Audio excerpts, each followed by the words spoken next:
Проверь свою грамотность. Всенародная акция «Тотальный диктант» в этом году впервые пройдет в Красноармейске.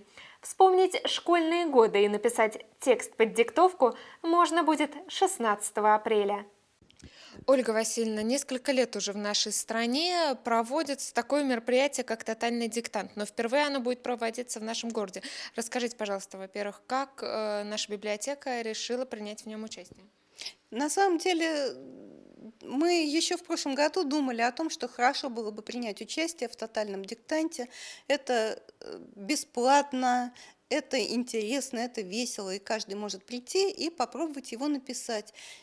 Тем более, что соблюдается некая анонимность. Если ты не хочешь получать оценку, значит, ты ее не получаешь. Если хочешь, ты ее узнаешь лично сам.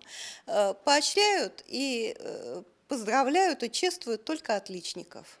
Все остальные приобщаются к этому большому мировому уже делу, потому что участвуют страны Европы, Азии, Африки, Америки и даже Австралия. Ну и, конечно, города и бывшего Советского Союза, постсоветского пространства и большое количество российских городов. Да, наш Красноармейск небольшой город, но тем не менее меня спросили читатели библиотеки, а почему бы вам не поучаствовать? И я подумала, действительно, а почему?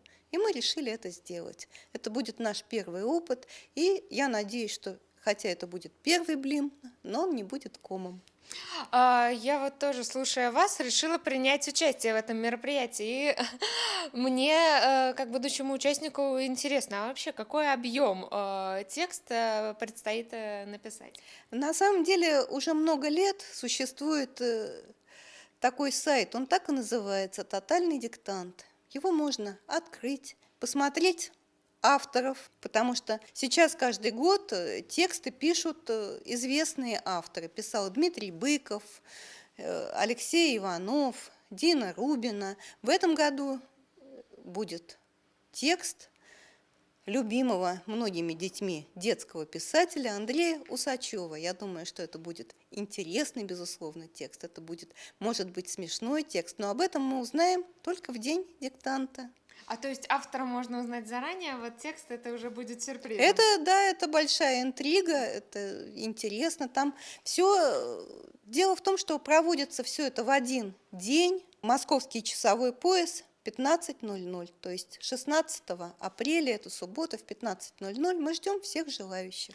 Расскажите, пожалуйста, а вот участникам надо где-то предварительно зарегистрироваться или достаточно будет вот... Можно зарегистрироваться на сайте, у нас есть наша страничка «Красноармейск».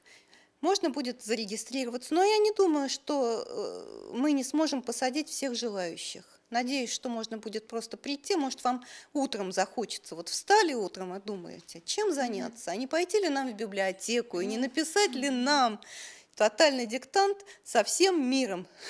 Вспомнить школьные годы. Вспомнить школьные годы. Но надо сказать, что текст, я думаю, будет несколько сложнее, чем в школьные годы. Он будет несколько другой.